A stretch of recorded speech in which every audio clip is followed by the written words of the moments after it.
Jinwoo Park loved running through the market section of Space Station Harmony. The 8-year-old boy had been living on the station for 3 months, while his mother worked as a diplomatic courier. Today, like every day, he was supposed to stay close to Dr. Sarah Chen, the human scientist who watched him when his mother traveled. But the market was so interesting. Alien traders sold strange fruits that glowed different colors. Some vendors had tiny robots that danced to music. Jinwoo wanted to see everything. "Jinwoo, slow down," Dr. Chen called from behind him. She was carrying supplies for her lab and could not keep up with the excited boy. Jinwoo turned to wave at her.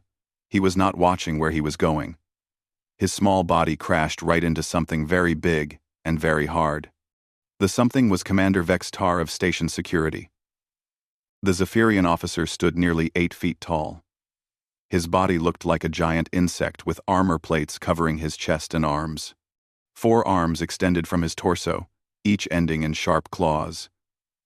His face had large compound eyes and clicking mandibles. Jinwoo bounced off the alien's leg and fell backward onto the metal floor. He looked up with wide, surprised eyes. "Sorry, mister," Jinwoo said in his cheerful voice. He started to get up, brushing dust from his clothes. Commander Vextar's compound eyes fixed on the small human. In Zephyrian culture, any contact with a superior officer was considered assault. The fact that this tiny creature had struck him and was now standing without permission made it worse. "You dare attack a Federation security officer?" Vextar's voice buzzed through his translator. The mechanical sound made Jinwoo step backward. Dr. Chen pushed through the crowd that was starting to gather. "Commander, please understand. He's just a child. He didn't mean any harm." Harm was done. Vextar clicked his mandibles together. "This creature struck me. Federation law is clear about assault on officers. He's 8 years old." Dr. Chen moved protectively in front of Jinwoo. "Human children don't understand formal protocols. It was an accident." Other aliens in the market stopped to watch. Most had never seen a human child before. Jinwoo looked very small next to the towering Zephyrian officer. "Age is not relevant," Vextar announced. "Discipline must be administered." He reached for the electro baton hanging from his belt. The weapon was designed to subdue adult aliens who caused trouble. It delivered electrical shocks that could paralyze most species for several minutes. "Wait." Dr. Chen held up her hands. "You can't use that on a child. Federation regulations permit appropriate force to maintain order," Vextar replied. He activated the baton. Blue electricity crackled along its length. Jinwoo did not understand what was happening. He saw the pretty blue lights on the stick and thought it might be some kind of alien toy. "Ooh, pretty," he said, reaching toward the baton. Vex's tar swung the electro-baton down. It struck Jinwoo across his chest and right arm. The electrical discharge was designed for beings much larger than a human child. Jinwoo's small body convulsed as electricity coursed through him. His eyes rolled back, and he collapsed to the floor. The smell of burned flesh filled the air. "Jinwoo!" Dr. Chen screamed. She dropped to her knees beside the unconscious boy. His breathing was shallow and irregular. Angry red burns marked where the baton had touched him. The crowd of aliens stepped back. Many had never seen what their security weapons could do to such a small creature. Captain Torres, a human freighter captain who had been buying supplies nearby, pushed through the crowd. He took one look at Jinwoo and immediately activated his personal recorder. "Medical emergency!" Dr. Chen shouted into her communicator. "Human child down. Need immediate assistance." Station medical personnel arrived within minutes. They were Altarian healers, tall and thin, with pale blue skin. They had little experience with human physiology, especially children. "His vital signs are unstable," one medic reported. "We need to get him to the medical bay immediately." As they carried Jinwoo away on a hover stretcher, Dr. Chen turned to face Commander Vextar. The alien officer was already putting his baton back on his belt, as if nothing unusual had happened. "You could have killed him," she said, her voice shaking with anger and fear. Discipline was administered according to protocol, Vextar replied. The creature will recover and learn proper behavior. That creature has a name. He's a child. And you're going to face justice for this. Vextar's mandibles clicked in what passed for Zephyrian laughter. Justice? I am a Federation security officer. I followed proper procedures. No crime has been committed. Captain Torres stepped forward. I recorded everything, he told Dr. Chen quietly. Every second of it. Dr. Chen nodded gratefully. Then she activated her long-range communicator. The device connected to the human communication network that linked all human vessels and colonies. This is Dr. Sarah Chen aboard Space Station Harmony, she broadcast. Emergency message to all human vessels and Earth Command. A human child has been severely injured by station security. Jinwoo Park, age 8. Was struck with an electrobaton by Commander Vextar. The child is in critical condition. Station authorities refuse to acknowledge any wrongdoing. Requesting immediate assistance. The message went out across space at faster than light speeds. Within hours, every human ship, within 50 light-years, would know what had happened to Jinwoo Park. In the medical bay, Jinwoo lay unconscious on an alien medical table. The burns on his body were healing slowly under alien treatment. But Dr. Chen could see that something was wrong. The boy's brain activity was irregular. The electrical shock had been too strong for his developing nervous system. She sat beside his bed, holding his small hand carefully to avoid his injuries. Help is coming, Jinwoo, she whispered. I promise you, help is coming. Outside the medical bay, word of the incident was spreading through the station's human population. There were not many humans aboard Harmony, perhaps 30 in total, but they were beginning to talk to each other. And they were very, very angry. In space, 3 human vessels had already changed course toward Station Harmony. Their captains had received Dr. Chen's message and made the same decision without consulting each other. No one hurt a human child and walked away unpunished. Commander Vextar filed his report and returned to his duties, confident that Federation law protected him. He had no idea what was coming his way. The humans did. News of Jinwoo's assault traveled fast through human space. Within 6 hours, Dr. Chen's emergency message had reached every human vessel, colony, and outpost within communication range. The response was immediate and overwhelming. The first ship to arrive was the medical frigate Nightingale, commanded by Admiral Lisa Rodriguez. She brought with her Sergeant Major Kim Tae-hyung, one of the finest combat medics in human space. Kim had treated wounded soldiers on a dozen worlds and knew human physiology better than most doctors. Admiral Rodriguez docked at Station Harmony without requesting permission. Station Control tried to deny her landing clearance, but she ignored them completely. This is Admiral Rodriguez of the Human Medical Corps, she announced over general communications. I am here to provide medical assistance to an injured human child. Any attempt to prevent my boarding will be considered an act of war.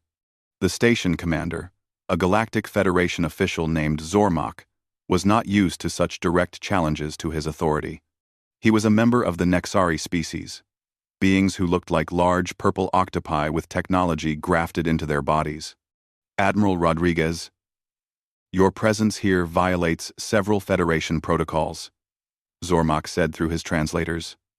You must submit proper documentation and wait for approval. The only thing I need to submit is my boot to someone's backside if I don't see that child in the next 10 minutes, Rodriguez replied. She had brought 20 Marines with her, all armed, and all wearing the angry expressions of people who had heard what happened to Jinwoo. They marched through the station corridors like they owned the place. Dr. Chen met them at the medical bay. She looked exhausted and worried. How is he? Admiral Rodriguez asked immediately. Not good, Doctor, Chen replied. The alien medical staff is doing their best, but they don't understand human children. His nervous system is damaged. He wakes up sometimes, but he's confused and scared. Sergeant Major Kim pushed past the alien medics and began examining Jinwoo with his own equipment. The boy was awake, but staring at the ceiling, with unfocused eyes. When Kim spoke to him gently in Korean, Jinwoo turned his head slightly but did not seem to recognize where he was. Neurological trauma, Kim diagnosed quickly. The electrical shock disrupted his brain development. He needs specialized treatment that these aliens can't provide. Can you help him? Dr. Chen asked desperately. I can stabilize him, but he needs real medical facilities, human medical facilities. While Kim worked on Jinwoo, Admiral Rodriguez went to find Station Commander Zormak. She found him in his office, surrounded by several Federation officials who had arrived to handle the Commander, I want the officer who did this arrested immediately, Rodriguez said without introduction. Admiral Rodriguez, you have no authority here, replied Zormak. His purple tentacles writhed nervously. This station operates under Federation law, not human law. Then Federation law is garbage, Rodriguez said flatly. Where is Commander Vextar?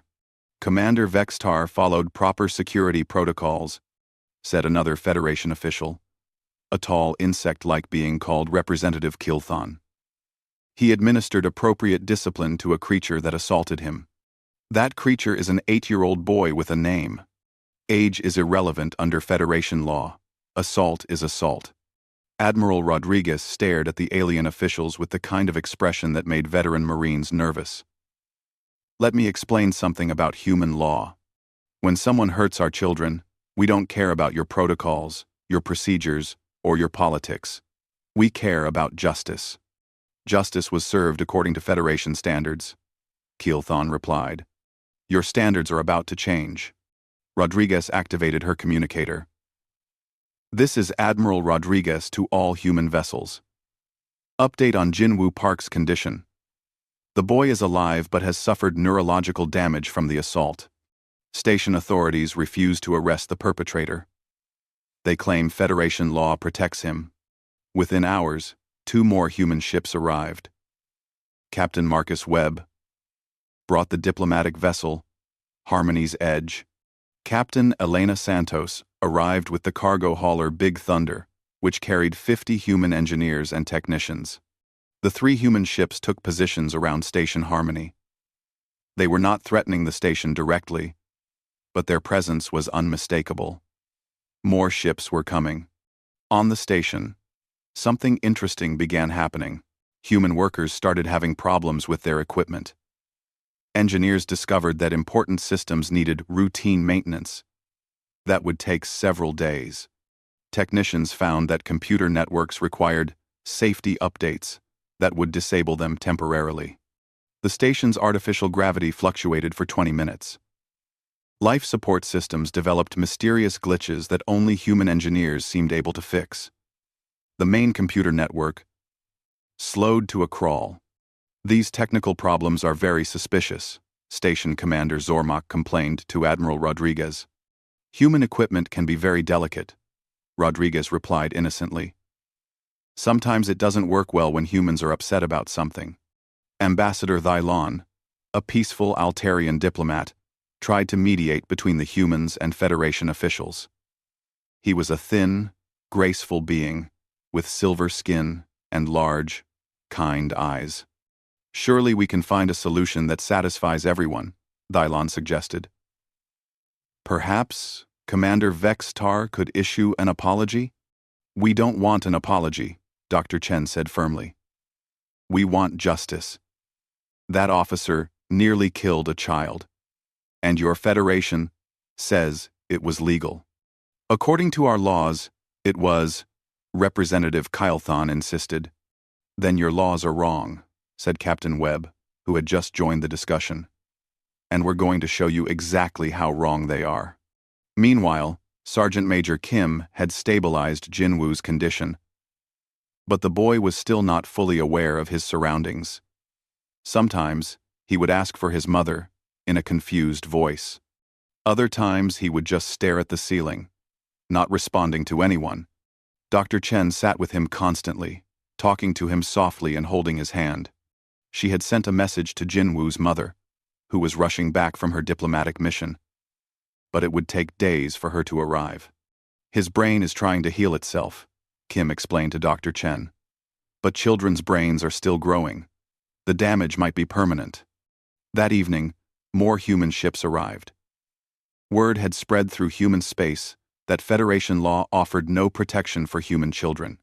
Freighter captains, colonists, explorers, and military personnel were all heading toward Station Harmony. Commander Vextar remained free and on duty. He had been briefly questioned by station security, but released within an hour. Federation officials had decided that the incident was closed. The humans had other ideas. Captain Torres, who had recorded the original assault, was busy copying the video to every human ship in the area. Soon, thousands of humans across the galaxy would see exactly what Commander Vextar had done to Jinwoo Park. "This is just the beginning," Admiral Rodriguez told her officers. "They think they can hurt our children and hide behind their laws. They're about to learn that humans have laws too, and our most important law is simple. You don't hurt our kids." Outside the station, 7 human ships now maintained a careful but visible presence. More were coming every hour. Station Commander Zormak was beginning to realize that this situation was much bigger than one injured child. The humans were organizing something, and he had no idea how to stop it. 3 days after the assault, 12 human vessels surrounded Space Station Harmony. The ships ranged from military cruisers to civilian freighters, but they all shared one thing in common. Their crews were furious about what had happened to Jinwoo Park. Fleet Captain Marcus Webb had taken charge of diplomatic efforts. He was a calm, professional officer with 20 years of experience dealing with alien cultures. But even his patience was wearing thin. "Commander Zormak, this is very simple," Webb explained during their morning meeting. "We want Commander Vextar arrested and charged with assault on a minor. We want new protocols protecting all children on Federation stations. And we want compensation for Jinwoo's medical expenses." Station Commander Zormak's purple tentacles twisted nervously. He was flanked by Federation Council Representative Zarthul, an arrogant being from the Corvani Empire, who had arrived to handle the crisis. "Captain Webb, your demands are unreasonable," Zarthul announced. His species looked like large lizards wearing expensive robes. "Commander Vextar acted within Federation law. We will not change our legal system to accommodate human emotional responses." "Emotional responses?" Dr. Chen stood up from where she had been sitting quietly. "My emotional response is that your legal system allows officers to torture children for bumping into them." "The creature was disciplined appropriately for its actions," Zarthul replied dismissively. The silence that followed was dangerous. Captain Webb placed a gentle hand on Dr. Chen's arm before she could respond. "Representative Zarthul, let me share something about human culture," Webb said quietly. "When you call our children creatures and refer to torture as appropriate discipline, you make peace very difficult to maintain." "Are you threatening this station?" Zarthul demanded. "I'm explaining reality," Webb replied. "Every hour that Jinwoo lies in that medical bay with brain damage, more human ships arrive. They're not all military vessels. Some are just families who heard what happened and want to see justice done." This was true. Word of Jinwoo's assault had spread through human social networks across the galaxy. Civilian ships were arriving every few hours, their crews demanding to know what the Federation was doing to protect human children. Engineer Lee Minjun was one of those civilians. He had brought his small cargo ship Iron Horse from 3 systems away after hearing about Jinwoo. Lee was a quiet man who normally avoided conflict. But he had 2 young daughters of his own. "I came to see if you needed help fixing anything," Lee had told Dr. Chen when he arrived. "I hear the station's been having technical problems." Lee was a master engineer who understood station systems better than most aliens did. Within hours of his arrival, he had quietly mapped every critical system on Harmony Station. He shared this information with other human engineers who had arrived on various ships. The technical problems plaguing the station were getting worse. Elevators stopped working for hours at a time. The recycling systems that cleaned the air and water developed mysterious malfunctions. The main computer network became so slow that simple tasks took hours to complete. These system failures are clearly sabotage, Station Commander Zormak complained to Captain Webb. Really? That's interesting, Webb replied. Have you found any evidence of tampering? Well, no, but the timing is very suspicious. I'm sure it is. Have you tried asking the human engineers for help? They're very good at fixing things. They claim they're too busy. Maybe they're upset about something. Meanwhile, Commander Vextar continued his regular duties as if nothing had happened. Federation officials had decided to transfer him to another station in a few weeks, hoping the situation would calm down. They had not told the humans about this plan. Vextar was becoming uncomfortable with the way humans looked at him when they passed in the corridors. They did not threaten him directly, but their eyes held promises of future consequences. Jinwoo's condition had stabilized under Sergeant Major Kim's care, but the boy was still confused and frightened. Sometimes he recognized Dr. Chen and would ask about his mother. Other times he would stare at nothing and not respond to anyone. The neural damage is healing slowly, Kim reported to Admiral Rodriguez. But he needs specialized treatment that we can't provide here. He should be transferred to a human medical facility. Axis. Ground. The Federation won't allow us to remove him from the station, Rodriguez replied. They claim he's evidence in an ongoing investigation. R5. Endri. What investigation? They already decided Vextar did nothing wrong. Exactly. More bad news arrived that afternoon. Captain Elena Santos discovered that Federation officials had filed complaints against all the human ships surrounding the station. They were demanding that Earth recall its vessels and officially apologize for interfering with Federation business. They want us to leave Jinwoo here and pretend nothing happened, Santos reported angrily. Captain Webb called a meeting of all human ship commanders. 15 officers crowded into the Harmony's Edge conference room. They represented military vessels, merchant ships, exploration craft, and civilian transports. The Federation has made their position clear, Webb announced. They will not charge Commander Vextar with any crime. They will not change their policies regarding children. They want us gone. And they want us to stay gone. What about Jinwoo? Asked Captain Sarah Kim, who commanded the medical vessel Hope. They say he'll receive appropriate care from station medical staff. Those alien doctors don't know how to treat human children, Dr. Chen protested via communication link from the medical bay. Jinwoo needs human medical facilities. I know, Webb replied. Which brings us to our decision point. We can leave and file formal protests through diplomatic channels, which will take years and accomplish nothing. Or we can stay and show the Federation what happens when you hurt human children. What are you suggesting? Asked Admiral Rodriguez. Engineer Lee Min-jun had been listening quietly from the corner. Now he spoke up for the first time. I've been studying this station's systems, he said. Harmony Station depends completely on human-maintained technology for life support, gravity, power distribution, and waste recycling. Without human engineers, this station would be uninhabitable within a week. Are you suggesting we actually sabotage the station? Captain Santos asked. I'm suggesting we stop fixing things, Lee replied quietly. When systems break down naturally, we just don't repair them. When routine maintenance is needed, we're too busy to help. When computers need updates, we can't seem to find the time. The room fell silent as the implications sank in. That's not an attack, Webb said slowly. That's just not helping. Exactly, Lee nodded. We're not breaking anything. We're just not fixing what breaks on its own. How long before they notice? Admiral Rodriguez asked. They've already noticed. The question is, how long before they can't ignore it? Captain Webb looked around the room at the other human commanders. This is a big decision. If we do this, there's no going back. The Federation will see it as an act of rebellion. They already see us as rebellious for demanding justice. Dr. Chen's voice came through the communicator. Maybe it's time we lived up to their expectations. The vote was unanimous.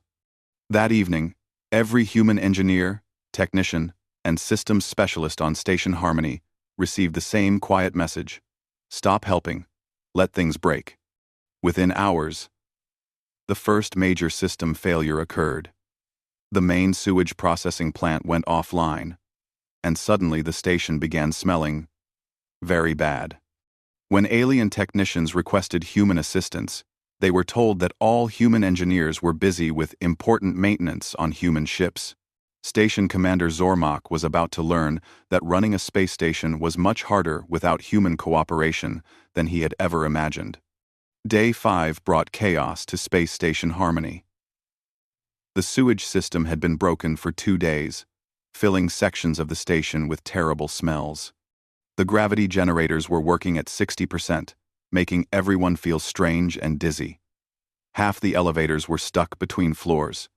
The computer networks moved so slowly that simple tasks took hours.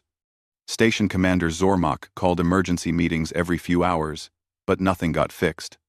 Why can't your people repair these systems? He demanded of his alien engineering staff.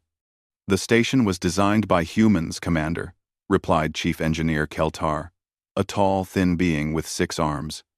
Most of the critical systems use human technology and human programming languages. We understand the basic functions, but when things break, we need human expertise to fix them. Then order the human engineers to help. We have tried. They claim their duties on human ships take priority over station maintenance. Zormak's tentacles writhed in frustration. This is sabotage. Actually, sir, it is not, Keltar said carefully. We have monitored all the failures. Nothing has been deliberately damaged. These are normal system breakdowns that happen on all stations. The difference is that normally, human technicians fix them immediately. So, what are you saying? I am saying that this station cannot function without human cooperation. Meanwhile, Commander Vextar was having a very bad week. Federation officials had secretly arranged his transfer to another station to avoid further problems. They planned to move him quietly in 3 days, without telling the humans. But Vextar never made it to his new assignment. Sergeant Major Kim Tae-hyung and Captain Torres found him in Security Section C, where he was reviewing patrol schedules. The 2 humans approached him calmly, their hands visible and empty of weapons. Commander Vextar, Kim said politely, we need to talk. Vextar looked at the humans suspiciously. Both were smaller than him, but he had heard stories about human combat capabilities. What do you want? He clicked through his translator. We want to help you understand what you did to Jin Woo, Torres replied. I administered proper discipline according to Federation protocols. No, Kim said quietly. You tortured a child who was trying to apologize to you. And now we're going to show you what that feels like. Vextar reached for his electro-baton, but Kim moved faster than the alien thought possible. The human medic grabbed Vextar's wrist with one hand and pressure-pointed a nerve cluster with the other. The Zephyrian's arm went numb, and the baton clattered to the floor. We're not going to hurt you, Torres said, picking up the weapon. We're going to educate you. What happened next was not violent, but it was thorough.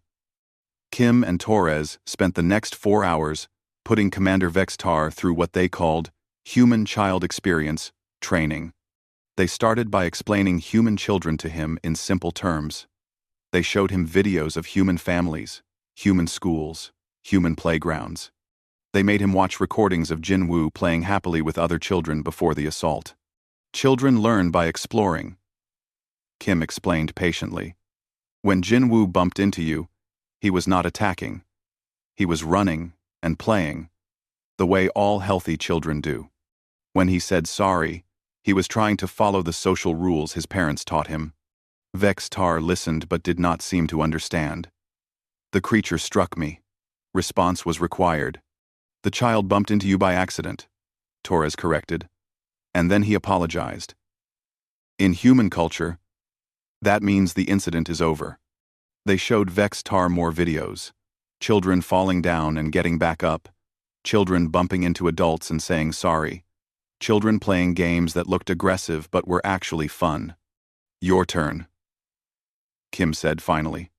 They made Vex Tar practice moving through an obstacle course while blindfolded. Every time he bumped into something or made a mistake, they corrected him harshly, but without violence. When he tried to defend his actions, they ignored his explanations and demanded better performance. After 2 hours, Vex Tar was exhausted and confused. He could not understand the rules they wanted him to follow, and every mistake brought more criticism. How do you feel? Torres asked. I do not understand what you want from me, Vex Tar admitted. His translator conveyed frustration and fatigue. Exactly, Kim said. That's how Jin Woo felt when you hit him with the electro baton. He didn't understand why he was being punished. He was just a child trying to be polite after making a mistake. They showed him medical scans of Jin Woo's brain damage. They explained how the electrical shock had disrupted the boy's developing nervous system. They made him watch recordings of Jin Woo lying confused and frightened in the medical bay. This is what your proper discipline did to a child, Torres said quietly.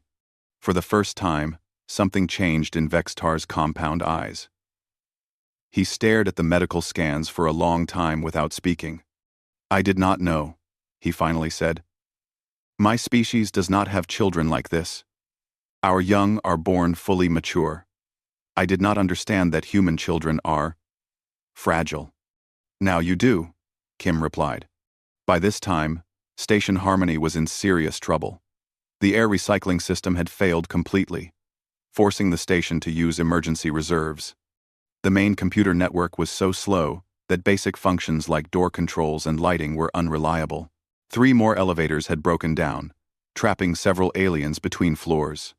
Federation Council Representative Zarthul was furious but powerless. He had sent urgent messages to the Federation Council demanding military intervention. But even the Council was reluctant to attack civilian human vessels. Admiral Rodriguez, he called via communicator. Your people must end this sabotage immediately. What sabotage? Rodriguez replied innocently. Our engineers have been very busy maintaining our own ships. Station maintenance is your responsibility. You know exactly what I mean. I know that your station is falling apart, and you refuse to arrest the officer who nearly killed a human child. Funny how those two things are connected. Commander Vex Tar followed Federation law. Then Federation law is garbage, and you're learning what happens when you try to enforce garbage laws against human children. The breaking point came when the gravity generators failed in the residential section. Aliens floated helplessly in their quarters, unable to reach basic necessities. Station emergency protocols required all available engineers to respond immediately. The human engineers were unavailable. They were all busy with critical maintenance on human vessels. Station Commander Zormak finally admitted defeat. He sent an official message to Admiral Rodriguez. We request immediate human assistance with emergency repairs. In exchange, we are prepared to discuss your demands regarding Commander Vex Tar. Rodriguez read the message and smiled. Tell the commander that we'll consider helping once Commander Vex Tar is under arrest and Jin Woo is transferred to proper medical facilities. And if we refuse, then you can try running a space station without human engineers. Good luck with that. 2 hours later, Commander Vex Tar was in Federation custody, and Jin Woo was aboard the medical ship Hope, receiving proper treatment from human doctors. The lesson was clear. Humans might be smaller and weaker than many alien species, but they had built the technology that kept civilization running, and they would not help anyone who hurt their children. Federation officials were beginning to understand that humans were much more dangerous when they stopped cooperating than when they started fighting. 3 weeks later, Space Station Harmony looked very different. Human engineers had repaired all the broken systems within hours of Jinwoo's transfer to proper medical care. The station functioned better than it had in months. But the real changes were not technical. Jinwoo Park was recovering aboard the medical vessel Hope under the care of human doctors. The brain damage from Commander Vextar's electrobaton was healing slowly but steadily. The boy still had trouble concentrating sometimes, and loud noises made him nervous, but he was getting better every day.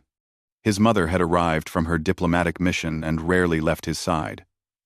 When Jinwoo was awake and feeling good, he liked to look out the ship's windows at the stars. He did not ask about going back to the station. "The doctors say he'll be okay," Dr. Chen reported during the daily briefing with human ship commanders. "There might be some lasting effects, but children's brains are good at healing themselves. He should recover most of his normal function." "What about Commander Vextar?" asked Captain Webb. "That's complicated." The situation with Vextar had become something nobody expected. After his arrest, Federation officials had planned to transfer him quietly to another system and forget the whole incident. But Vextar himself had requested something different. "I want to face human justice," he had announced through his translator. "I have learned about the creature I harmed. I understand now that I committed a crime against your species' laws, even if it was legal under Federation law." This had created a diplomatic crisis. The Federation had no procedures for allowing alien criminals to be tried under human law. But they also could not ignore Vextar's formal request. Ambassador Thylon, the peaceful Altarian diplomat, had proposed a solution. What if Commander Vextar serves his sentence on a human world? He could learn about human children while performing community service. "You want to send him to Earth?" Admiral Rodriguez had asked incredulously. "Why not? He has expressed genuine remorse for his actions. Perhaps he could help prevent future incidents by teaching other aliens about human children." The proposal had been debated for days.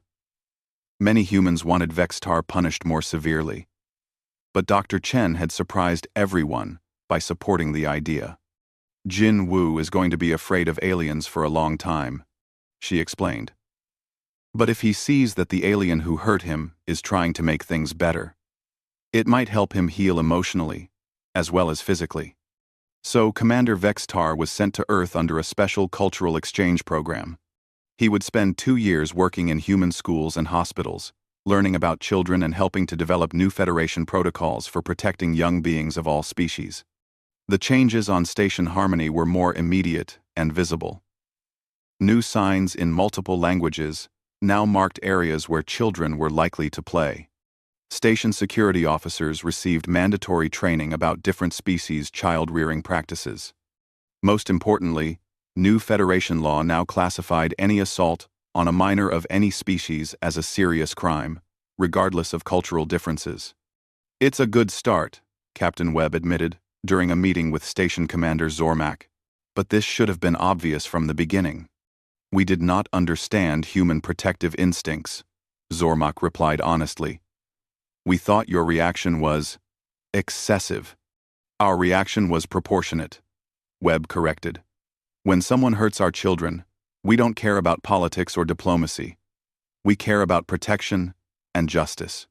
The station now had its first Human Family Services office, staffed by Dr. Chen. Her job was to help alien officials understand human families and to provide support for human children living on Federation stations. Engineer Lee Minjun had decided to stay on the station permanently. His quiet sabotage had been crucial to the humans' success, and he had been offered an official position as Chief of Human Technical Services. "I have 2 daughters," Lee explained to anyone who asked why he stayed. "If something like this happened to them, I would want other humans to stand up for them. Someone needs to be here to watch out for human children." The most surprising change was in how other aliens treated humans.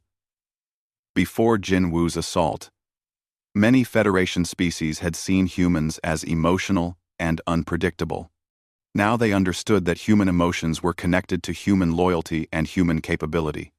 "We thought human feelings were a weakness," admitted Representative Keelthon. the insect-like Federation official who had initially dismissed Jinwoo's assault. We did not realize that human feelings are what make humans so effective at working together. Captain Torres had become something of a celebrity among humans for recording the original assault. His video had been seen by millions of humans across the galaxy and had become evidence in Federation legal reforms. "I just did what anyone would do," Torres said whenever someone thanked him. "When you see someone hurting a child, you document it, you report it, and you make sure there are consequences." The human ships gradually dispersed from around Station Harmony, but they left behind a permanent change in how the Federation operated. Word had spread throughout alien space. Humans would protect their children at any cost, and they had the technical expertise to make their displeasure very expensive to ignore. 6 months later, Jinwoo Park visited Station Harmony again with his mother. He was nervous at first, but Dr. Chen stayed close to him as they walked through the market section where the assault had occurred. The market looked different now. There was a small playground where alien and human children could play safely together. Signs explained the rules in simple language that children of all species could understand. Security officers wore special badges indicating they had completed child safety training. Jinwoo watched alien children playing with toys and games. Some of them looked scary to him, but he could see they were just playing like human children did. "Are they nice?" he asked Dr. Chen quietly. "Most aliens are very nice," Dr. Chen replied. "They just didn't understand human children before. Now they're learning." A young Altarian child approached Jinwoo shyly. The alien looked like a smaller version of Ambassador Thylon, with silver skin and large, kind eyes. "Want to play?" the young Altarian asked in carefully practiced English. Jinwoo looked up at Dr. Chen, who nodded encouragingly. "Okay," Jinwoo said. "But be careful. I get scared sometimes." "Me too," the young Altarian admitted.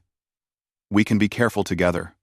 As Jinwoo began playing with his new alien friend, Dr. Chen received a message from Earth. Commander Vex, Tar, was doing well in his community service program. He was working at a children's hospital, helping doctors understand alien physiology so they could better treat alien children who lived on Earth. His reports back to the Federation had become required reading for all Federation security officers. His most recent report had a simple title: "Why Protecting Children is the Most Important Law in the Universe." The humans had made their point clearly.